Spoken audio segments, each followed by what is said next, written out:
এই মুহূর্তে রাজধানীর মৎস্য ভবন এলাকায় আছেন সহকর্মী তানভীর হাসান মেঘ। সরাসরি যাব তার কাছে। মেঘ,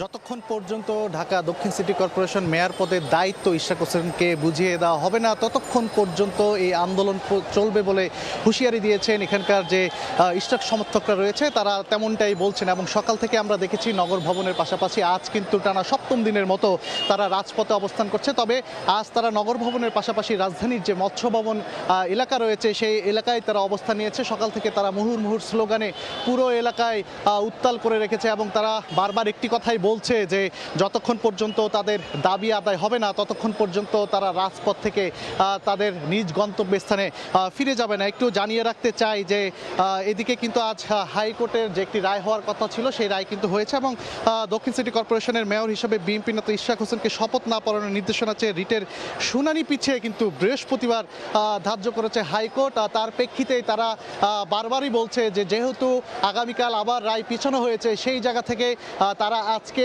এখানেই অবস্থান কর্মসূচি পালন করবে এবং যতক্ষণ পর্যন্ত সুস্পষ্ট কোনো সরকারের পক্ষ থেকে রায় আসবে না ততক্ষণ পর্যন্ত তারা এখানে অবস্থান করবে। আরেকটু তথ্য আপনাদেরকে জানিয়ে রাখতে চাই যে এর আগে 2020 সালের 1 ফেব্রুয়ারি ঢাকা দক্ষিণ সিটি কর্পোরেশনের নির্বাচন হয়।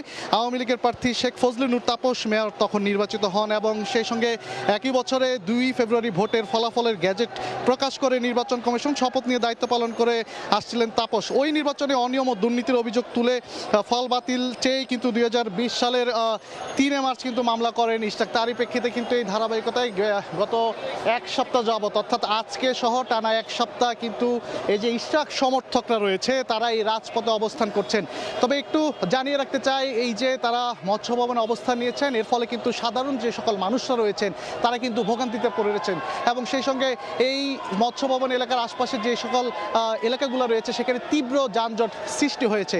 তাদের স্পষ্ট একটাই বার্তা, যতক্ষণ পর্যন্ত তাকে দায়িত্ব বুঝিয়ে দেওয়া হবে না ততক্ষণ পর্যন্ত তারা এই রাজপথ ছেড়ে যাবে না। তো এই ছিল আমার কাছে রাজধানীর মৎস্য ভবন থেকে সর্বশেষ খবর।